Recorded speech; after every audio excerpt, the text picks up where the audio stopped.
ইব্রাহিম আলাইহিস সালামকে আগুনে ফেলানো হচ্ছে। হযরত জিবরাইল বলেন, ইব্রাহিম তোমাকে আগুনের ভিতরে ফেলানো হতেছে, আমার কাছে সাহায্য চাও, আমি তোমারে বাঁচায় দেব। হযরত ইব্রাহিম আলাইহিস সালাম তিনি বললেন, জিবরাইল আমার পরীক্ষা চলতেছে, আমাকে ডিস্টার্ব করো না, আমি তোমার কাছে সাহায্য কেন চাইবো? আমি তো এমন কোন অন্ধ আল্লাহর ইবাদত করি না যিনি তার বান্দার দুঃখ দুর্দশা নিজের চোখে না দেখেন। পরীক্ষা পাস করছে না? পাস করছেন কিনা? হযরত ইব্রাহিম বলেন, শোনো জিবরাইল, আমি যদি আগুনের ভিতরে পুড়ে যাই আর আগুনে পুড়ে যদি ভস্ম হয়ে যায়, আমার আল্লাহ যদি এতে খুশি হন, তাহলে আমি আমার রব্বুল আলামিনকে খুশি করার জন্য এভাবে 1000 বার পুড়তে আমি রাজি আছি। ইব্রাহিম আলাইহিস সালাম আগুনের ভিতরে পড়ে গেলেন। আল্লাহ রাব্বুল আলামিন আগুনের প্রতি নোটিশ করে দিলেন, ইয়া নারু কুনি বারদাও ওয়া সালামান আলা ইব্রাহিম। আগুন আমার ইব্রাহিমের জন্য শান্তিদায়ক, ঠান্ডা হয়ে যা। ইব্রাহিম আলাইহিস সালাম জ্বলছেন, পুড়ে গেছেন। নমরুদ তার প্রাসাদের ছাদে বসে ইব্রাহিম আলাইহিস সালামের পোড়া দৃশ্য দেখে আনন্দ করবে, আগুনের দিকে তাকায় দেখে ইব্রাহিম আরামে বসে আছেন। পোড়া তো দূরের কথা, জামাও পড়ে নাই। ও ডাক দিয়া বলে, রে আগুন, গোটা জাতি নিয়ে তোর পূজা করলাম, আমার দুশমন কেন জ্বালাইতে পারিস না? তোর জ্বালানো শক্তি কি নষ্ট হয়ে গেছে নাকি? আগুনের ভিতর থেকে আওয়াজ বেরিয়ে এলো, নমরুদ, আমার ভিতরে দাহ্য শক্তি, জ্বালানো শক্তি আছে কি নাই যদি প্রমাণ করতে চাও, টেস্ট করতে চাও, তুই নিজে আয়, তোরে সুদ্ধা তাম দুনিয়া জ্বালাই দিতে পারি, ইব্রাহিমের এক গাছা পশম জ্বালাইতে পারি না। বিশ্বকবি আল্লামা ইকবাল কি সুন্দর করে বলেছেন, আজ ভি হো জু ইব্রাহিম কা ইমা पैदा आग कर सकती है एक अंदाजे गुलिस्तां पैदा। ইব্রাহিমের ঈমান যদি আজও কোথাও হয় বিদ্যমান, করতে পারেন অগ্নিকুণ্ডে খুবসুরত এক গুলিস্তান।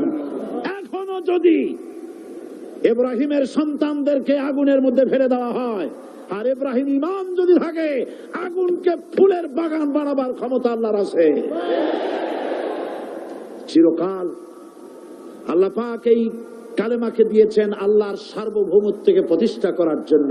আয়াতুল কুরসি শুধু পড়ে বুকে ফু দেওয়ার জন্য নয়, পড়েন আমার সাথে, আল্লাহু লা ইলাহা ইল্লা হুয়াল হাইয়ুল কাইয়্যুম।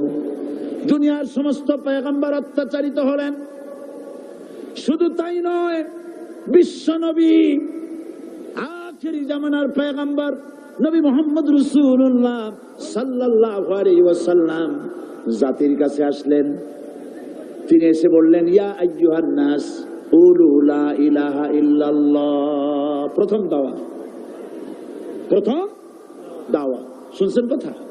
রাসূলুল্লাহ বলছেন, ও জাতি, আমার রাসূল তো মক্কার রাসূল না শুধু, মদিনার রাসূল না শুধু, আরবি ভাষা ভাষীদের রাসূল না শুধু, আমার নবী কি নবী? চিল্লায় বলেন।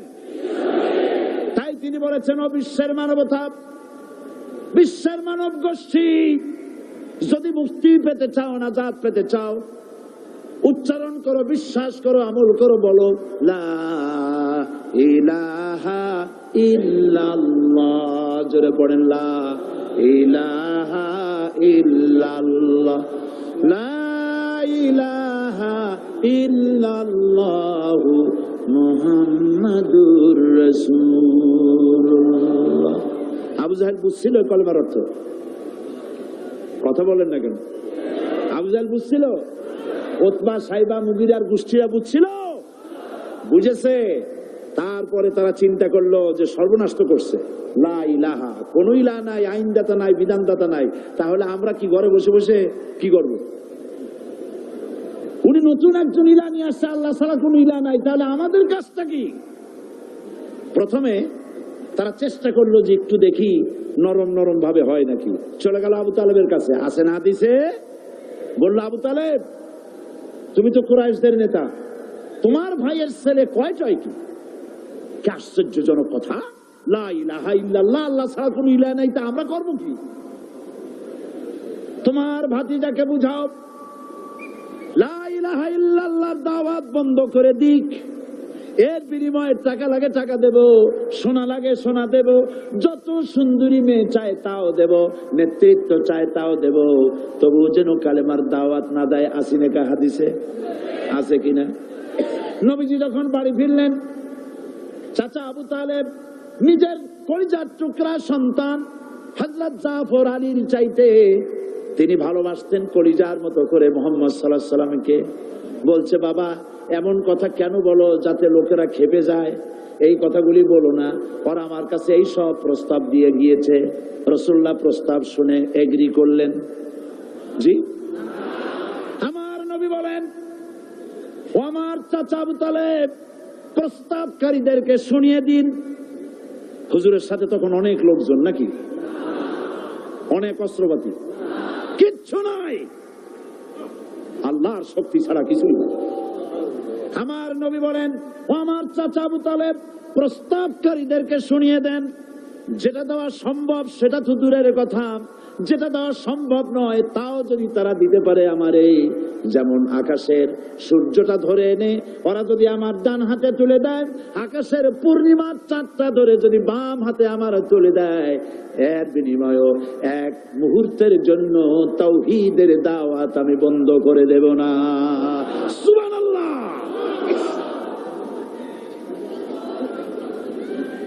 রাসূল করিম সাল্লাল্লাহু আলাইহি ওয়াসাল্লাম তাদের এই প্রস্তাবকে যখন গ্রহণ করলো না, কাফেরেরা বুঝলো, আমি আগেই বলেছি 3 শ্রেণীর লোক বাধা দিয়েছে। কয় শ্রেণী? প্রথম শ্রেণী কি? রাষ্ট্র শক্তি, তাদের হাতে অস্ত্রপাতি তো খুব শক্তি, আর তারা একবার ক্ষমতায় যায় ওরা মনে করে এই ক্ষমতা থেকে আমাদেরকে কেউ নামাইতে পারবে না। বিংশ শতকের শ্রেষ্ঠ মুজাদ্দিদ আল্লামা সৈয়দ আবুদুল্লাহ মওদুদী রাহমাতুল্লাহ আলাইহি তিনি এক জায়গায় লিখেছেন, স্বৈরাচারীরা তার পতনের সমস্ত ছিদ্র বন্ধ করে, কিন্তু একটা ছিদ্র বন্ধ করতে পারে না, মনের ভুলে সে ছিদ্রটা থেকেই যায়, যেই ছিদ্র দিয়ে আসলে তার পতনটা হবে।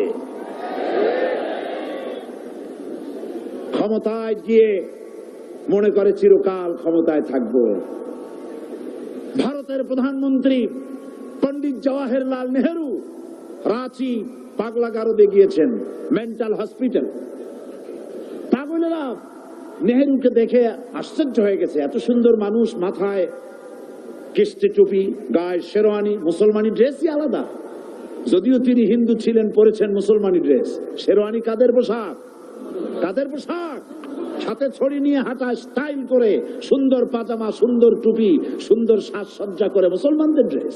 এই ড্রেস পরে তিনি গিয়েছেন, সব সময় যে ড্রেস তিনি পরতেন। পাগলেরা জিজ্ঞেস করছে তুমি কে গো?